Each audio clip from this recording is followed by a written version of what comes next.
So 500, the goal was to get 500 CEOs or C-suite leaders to commit to disability inclusion and accessibility. 2 years later, we signed up our 5th company. So we got our 500th C-suite leader to say, yes, this is important and this is why. And all of those commitment statements are on our website, so please take a look. But, at that moment in 2021, that 500 signature kicked off the second phase of our lifespan, which is, moving people from commitment to action.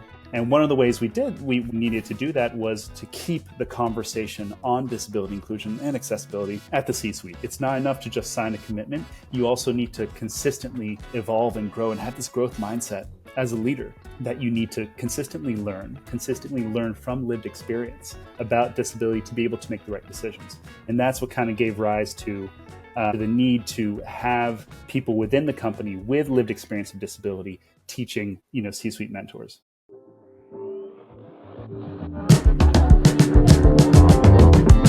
Welcome to Sustainable Futures with Daniela Bas, where innovation meets impact. Join me every first and the third Saturday at 10 a.m. Central European Time for engaging conversations with visionaries reshaping industries like fashion, tech, tourism, sports, and more through social fairness and sustainability. As a global leader and change maker, I share fresh insights and actionable ideas to inspire meaningful change and drive results. Tune in, subscribe, and help shape a brighter, sustainable future. Good morning, good afternoon, good evening, in whichever part of the world you are. Today's special guest is Mr. Stéphane Leblois of the Valuable 500. Hello, Stephen. Hi, Daniela. It's good to see you, and greetings from a chilly Atlanta, Georgia. It's a pleasure to be on your podcast. Okay, shall I call you Stephen or Stefan or Stefan? I've heard so many permutations over the course of my life, so whatever makes you feel more comfortable. Stefan is typically the way I go, but you can go with whatever. So with the French pronunciation, lovely. There you go. Yeah. Before we dive into the incredible work you are doing with the Valuable 500, let's kick things off with the fun one. What's one unexpected way rugby has shaped your approach to leadership and inclusion? And I bet there is a fascinating story behind that. So my journey in rugby has been somewhat atypical. I played for years regularly, played at university, and then played for a men's team in DC when I lived there.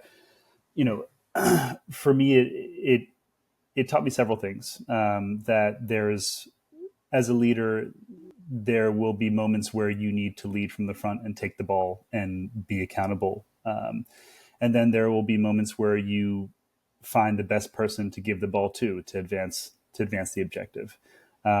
So from that perspective, it taught me that, being a leader is recognizing the value that's around you and being able to, in the most effective and efficient way, leverage that value, leverage that capability. But, later as my playing years dwindled, I started to focus more on what could I give back to the sport that gave me so much in the way of community, in the way of positive male friendships and things like this. And I was able to use kind of my rugby background, my career in disability rights, marry the two and create the first disability inclusive rugby team in the US, focused specifically on supporting individuals with intellectual and developmental disabilities or learning disabilities, depending on the part of the world that you're from, pairing new players from that community with experienced rugby players to create a culture of learning, of community, and most importantly, of inclusion. So that's really such a unique perspective. And it's clear that your experiences both on and off the field have shaped your dynamic approach to leadership. Now, speaking of leadership, I would like our audience to know that Stéphane is the Chief Community and Program Officer. Correct me if there is something else that, okay. Nailed it. Good. At the Valuable 500, which is a coalition of 500 of the world's most influential companies. And Stéphane is at the forefront as one of the key architects, refining corporate inclusion with global giants like Walmart, KPGM, or Advanced Auto Parks, and more. So Stéphane is a passionate advocate and funded the first U.S. disability inclusive rugby team, as you have just said, the Washington Wolfpack. And you also served on U.S. Rugby's diversity committee. So with the 12 years of expertise, you really champion collaboration, providing the power of community to shaping the future of inclusion and sustainability. And I like the word future, since the title of this podcast is Conversations on Sustainable Futures. So tell me a teeny bit more about what inspired the creation of the Generation Valuable C-Level Mentorship Program, and how has it impacted inclusive leadership across industries? So, to talk about the Generation Valuable program, I really have to start at the beginning to tell the audience a little bit about who we are at the Valuable 500, what makes us unique in the space of disability in business. The Valuable 500 started as a campaign in 2019 when our founder, Caroline Casey, realized that much of the disability inclusion conversation in business was happening at certain levels of the company that stopped before you got to the C-suite. So a lot of C-suite leaders weren't aware of what their companies were doing, if anything, around disability inclusion and accessibility. Were afraid to even talk about disability as a paradigm or as a topic that they would espouse in their business strategy. And so, simply put, it didn't exist in the C-suite as a topic of conversation or in the boardroom. Caroline sought to change that by getting 500 CEOs to sign up and say, hey, this is, in the public domain, this is why disability matters to our companies. This is how we're advancing disability inclusion and accessibility in our company, and this is what we're committing to. So 500, the goal was to get 500 CEOs or C-suite leaders to commit to disability inclusion and accessibility. 2 years later, we signed up our 500th company. So, we got our 500th C-suite leader to say, yes, this is important and this is why. And all of those commitment statements are on our website, so please take a look. But, at that moment in 2021, that 500 signature kicked off the second phase of our lifespan, which is, moving people from commitment to action. And one of the ways we needed to do that was to keep the conversation on disability inclusion and accessibility at the C-suite. It's not enough to just sign a commitment. You also need to consistently evolve and grow and have this growth mindset as a leader, that you need to consistently learn from lived experience about disability to be able to make the right decisions. And that's what kind of gave rise to the need to have people within the company with lived experience of disability teaching, C-suite mentors.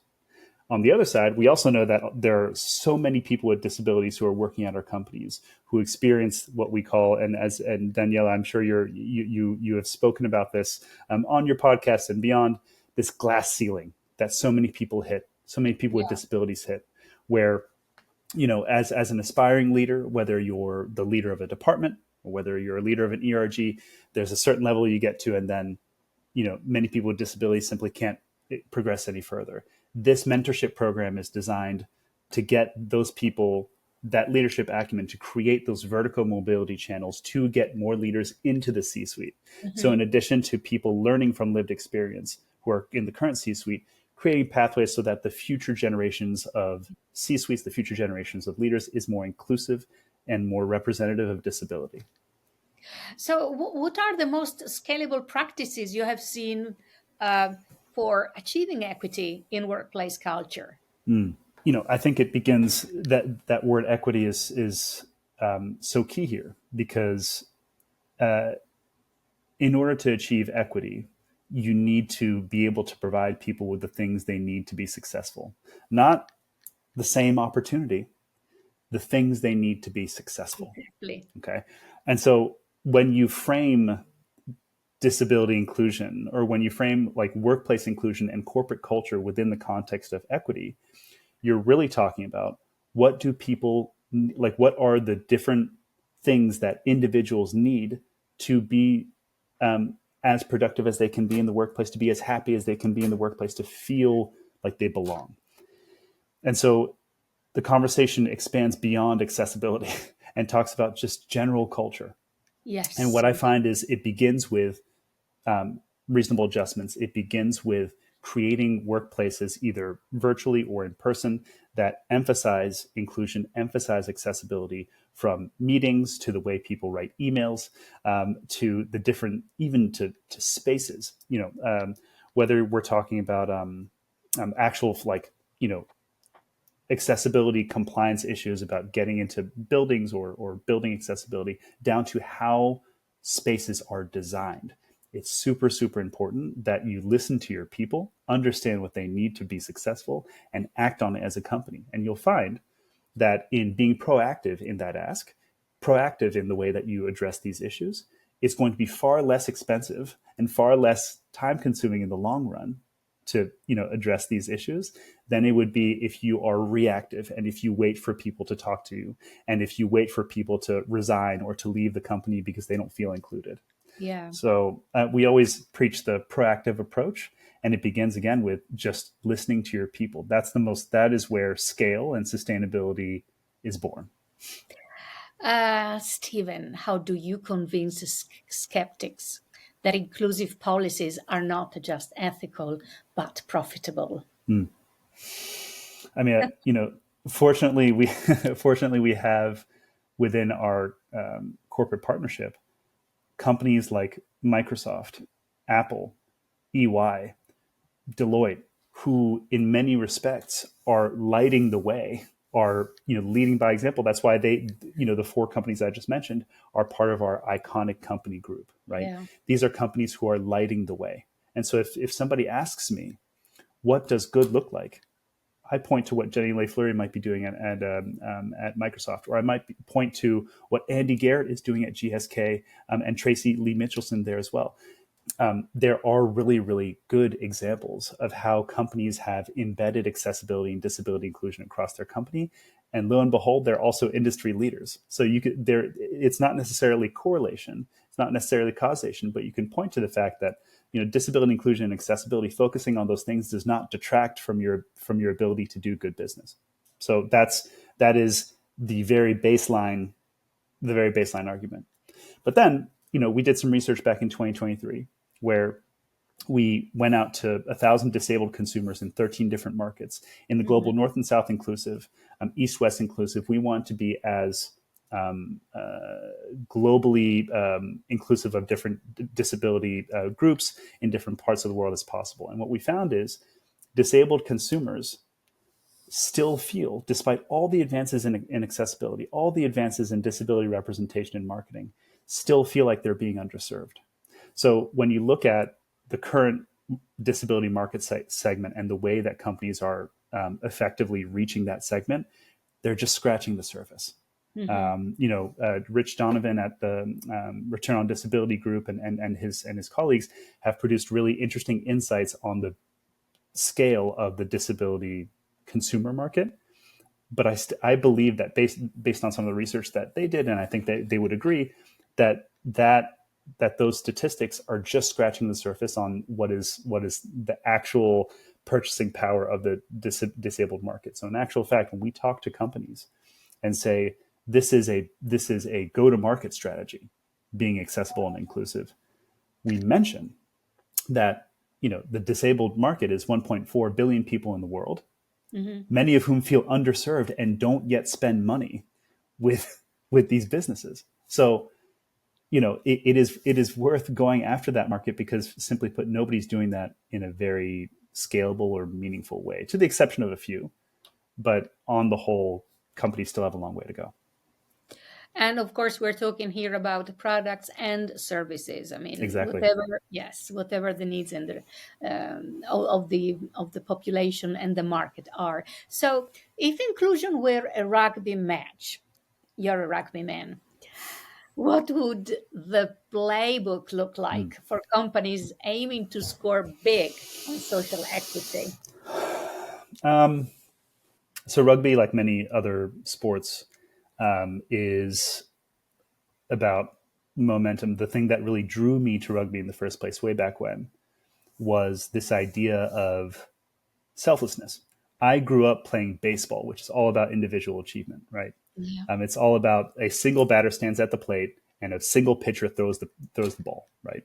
And you see in other sporting kind of pursuits, there are moments for individual achievement. In rugby, unless the whole system works together as one, 15 guys or 15 people on the field working as one, unless you are able to do that, you will fail. And so when I talk to multinationals who have complex systems, who have multiple different business units or departments in multiple different places in the world, unless you work together, unless you work as one, it's really hard to achieve sustainable and scalable progress. So the playbook begins with just basic communication, understanding how to work with each other to get the ball across the line. And the second thing is building momentum. Anybody who watches a rugby match, unless you understand the rules, will be like, why are they passing it backwards? But actually, if you're looking closely, passing it backwards and helping the folks around you be successful moves the ball slowly but surely. And the momentum, as it builds and it builds, you start to feel that electricity, you start to feel that energy. And then that's when it becomes a tidal wave. And that's kind of what we're trying to do at the Valuable 500, not just on an individual level and trying to help companies understand these things, but as a collective, right? We have 500 companies who can leverage their collective influence to solve some of the world's most critical challenges in business and disability. And that's what we espouse as synchronized collective action. Everybody moving together to solve a critical problem, everybody moving together to get the ball across the line. You know, Stephen, Valuable 500, we said that there are 500 major global organizations and companies that believe in the concepts you just shared. So why do so many other organizations fail to integrate disability into their diversity agendas, and how do we fix it? So, we have seen over the past 5 years, unfortunately, a number of different economic, political, and conflict-related things that have, derailed many, many, many different things. Disability inclusion and accessibility work being one. When the Ukraine war kicked off, we had a number of companies operating in Europe or otherwise having a heavy presence in that part of the world say we need to reallocate our energies towards a response to this issue. We're seeing that a little bit in the U.S. political climate at the moment, with kind of questions around DE&I, whether that's going to remain an institution, whether that's going to roll back. For our audience who might not be familiar with that, can you explain what it is? Diversity, equity, and inclusion. And this is something that, this is a field that really took flight in 2020. And over the past 4 years has really flourished in a very positive way and brought a lot of action, a lot of investment, a lot of prioritization around making workplaces more inclusive, diverse. But now, there are questions around whether that's going to remain as an institution with business or if that's going to get rolled back. So I'm mentioning these examples to say that there's an imperative within business and within government as well. This isn't just exclusive to the private sector to protect the work. And what I mean by that is, find ways to embed disability inclusion and accessibility, frame disability inclusion and accessibility as not something that's optional. It's not something that, and I'm not saying that, DE&I is optional, because it's not in my eyes, but to reframe disability inclusion and accessibility as not just a single business function, but as something that should be embedded across the business. So we're not just, there is no single point of failure where if DE&I is done away with because of the current political climate, that disability and accessibility go with it. Because there are huge issues that arise for anybody who works in the US, the UK, Europe, and other places where there are legislations, there are reporting mandates that require people to perform in this space. So protect the work. Find a way to make this a universal, something that all business units pursue and perform well in. Yeah, everyone contributes based on his or her own skills and disability or not. I mean, look at all these natural disasters that are happening with more and more frequency, or wars and so on. So every day there are people who not necessarily are born with a disability, but unfortunately get one because of these reasons and other reasons as well, like aging sometimes, So yeah, we usually refer to persons with the disabilities, but actually we should look at whatever situations are disabling a person, unless the right products, services, and accommodation are provided. That's how I look at it. No, Um, exactly right. Exactly right. so, listen, let's talk about the past for a teeny bit more. And I always start my question with once upon a time. So, what strategies did you use to attract leading companies to join the Valuable 500? Mm. For those who are listening, maybe they could. You can give a pitch, and maybe they might say, "You know what? I want to join them and become Valuable 501." And how did you convince them of the business case for prioritizing disability inclusion? You already mentioned this throughout the conversation, but if you have a sort of a formula of what strategies you used in the past, that would be great. So I'll be honest with you and say that my tenure at the Valuable 500 began really at the end of the campaign to get 500 Okay. companies to sign up, right? But I can tell you, and I can heap praise on my current and past colleagues who were there and kind of led the charge. A lot of, I would say that a major piece of this was to reframe disability as something that, again,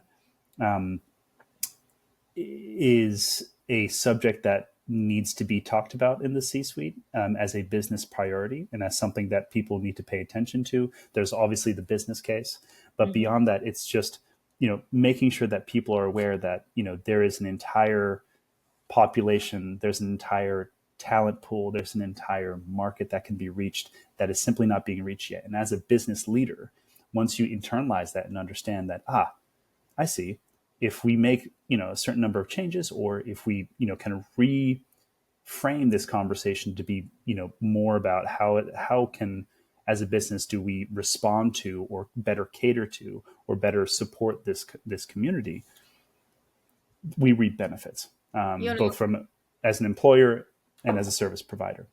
Um, and then, sorry, this is the only second bit is, it's leaders talking to leaders. It's CEOs convincing each other that they should take part in this. When Caroline announced the beginning of this campaign at the World Economic Forum in 2019, she was on stage with Julie Sweet from Accenture, Richard Branson from Virgin, Paul Pullman from Unilever. And these were people who were speaking to their friends, right? Speaking to mm-hmm. their peers to say, I'm doing this, are you? And that started the avalanche. Wow. She's amazing. She's an amazing lady. I do hope to have the opportunity to interview her as well one day. So let's then move to the present. Since you joined the Valuable 500 a few years ago, but presently, what challenges and triumphs define your current mission in making companies and projects more inclusive and accountable, Stephen? I think uh, the successes, triumphs, that comes from the work that we've been able to do as an organization to create further the research conversation, to provide data to back some of the points that we're making. Mm-hmm. So our work, our research on inclusive representation that was published in 23, our most recent white paper on inclusive leadership that was published in 2024. There's also a number of different programs that we have launched and are launching this year. So that, from that perspective, that those are triumphs. Those are moments where we know that we are moving the needle by exposing our companies to good practice, to understanding why we need to continue to drive this work, and so on and so forth. Where the challenges exist, Daniela, was what I was mentioning before. disability and accessibility are one of many different, business priorities that a business might have. And there are ebbs and flows to this work that are relevant to what different challenges and opportunities that businesses face in the many other dimensions they have to think about. So it's, the challenge is to keep this relevant, to keep this a priority. And it's not very easy because there's so many other things that are happening in the world, right? And then also to, as an organization to stay on top of the times, right? So, as AI, for example, becomes an increasingly hot topic, how are we at the Valuable 500 responding to that and providing our companies with good guidance? Because if they don't get good guidance, they're not going to do good things. If they don't do good things, then it further compounds the effects of disability exclusion, right? So we have to be front and center with the latest, advances in conversation. So that's a challenge, but we're up to it. Well, let's remember that as far as I know, persons with disabilities is the biggest minority group in the world. We're talking about 1,500,000,000 and even more millions of persons who have a disability, plus those who have disabling conditions, plus those who have maybe a temporary reduced mobility, not necessarily permanent ones. So it's a huge market, you are right. And there is a huge need to have the right products and services to satisfy this huge population. Now, let's move to the future. If you were 20 years old in 2071, let us dream for a moment. In what kind of world would you hope to live in, and how do you picture it? You have also a son, so imagine. It's interesting. I've always said since coming to the Valuable 500 that, I will know that I have done my job and that we have done our job if we don't need to exist anymore. Mm-hmm. So from that perspective, the first kind of indicator is like, are we still talking about disability, inclusion, and accessibility as, as outsiders looking in, as something that we need to push as an agenda, or is it something that's already baked into everything that people do? I hope it's the latter. And as a 20-year-old in 2071, if I have, as somebody with ADHD who was diagnosed much later in life, Mm-hmm. if I have the ability to instantly get assessed and know, and the knowledge that, if I attend a university or I go work someplace or whatever, that my ADHD is not going to somehow be a determinant on my future outcomes as an employee or as a student, that I'm going to get the things that I need to be successful. If I can engage in higher education opportunities or employment opportunities, knowing that I'm going to be taken care of, that's where I want to be. That's where I want to be. I like this dream and I share it completely. Well, now we are at the end of our conversation. But before asking you the very last question, if someone who is listening to this interview, this conversation, wants to get in touch with you or the Valuable 500 and join it or know more or have access to the white paper you just mentioned or programs and projects, how can they reach out to the Valuable 500? Well, feel free to reach out to me at Stéphane.Leblois at thevaluable500.com. You can also go on our website and get access to all of our research, learn more about our programs, and that's the thevaluable500.com. And lastly, if feel free to reach out to me on LinkedIn. I'm pretty responsive there. But Daniela, thank you so much for this time. This has been such a wonderful conversation. You're always such a fabulous conversationalist, Daniela, and I really appreciate the time. I would like just to ask you what's next on your agenda then. What's next? I think that obviously, well, I think you certainly know, but maybe your audience doesn't. So we have.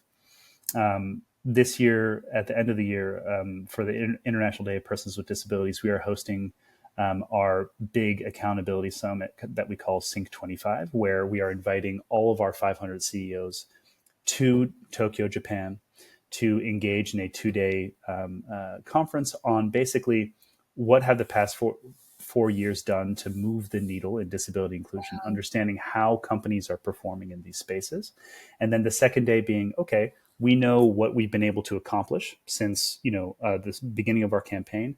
Now, where do we go from here? What does the agenda for the next 2 years look like?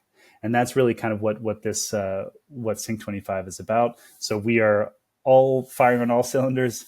Everything that we're doing now until then is all pointing to that moment in time. So hopefully y'all can follow us on the journey.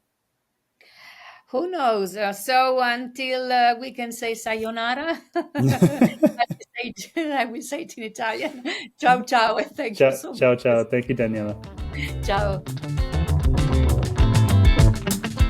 As I wrap up this episode, my heartfelt gratitude to today's guest and to all of you.